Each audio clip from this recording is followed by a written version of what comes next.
discussed about the square wave generation. Now let us see about the ramp.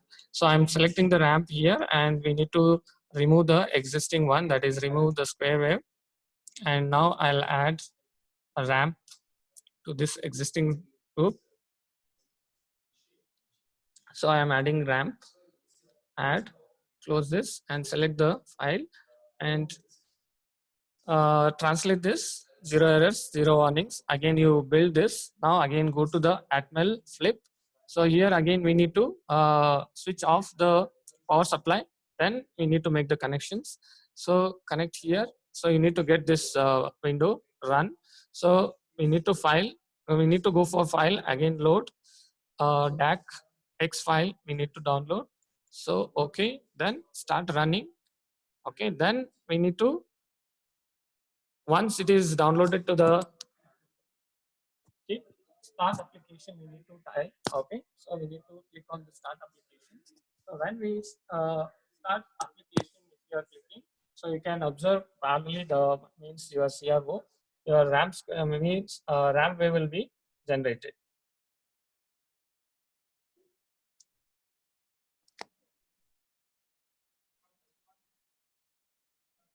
Okay, so this is how we can generate a ramp wave. Okay, then you can see the next waveform.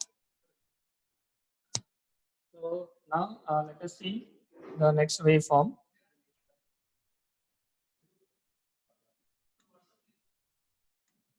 So the ramp is done. Now let us see the triangular waveform.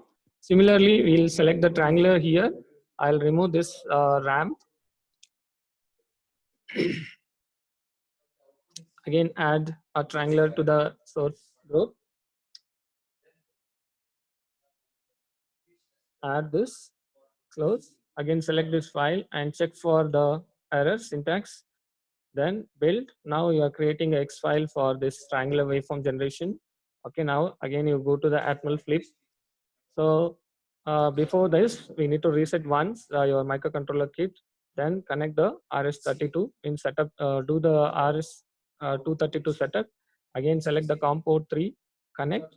So now again download the triangular X file that is there in the same project DAC.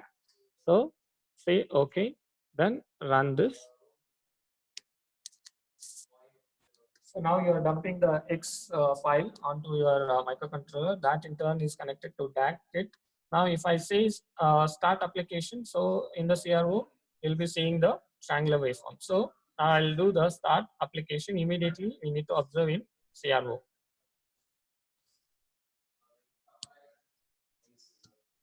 This is how you are going to generate a triangular waveform is generated. Okay.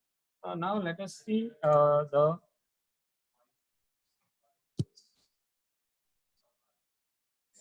sine waveform. Okay, so this is a code for sine. So again, we need to remove this triangular waveform. Then select the your sine. So add this to your project. Select this file. Again, translate. Check for the errors and warnings. So 0 errors, 0 warnings. Again, build this. Now you are creating the X file.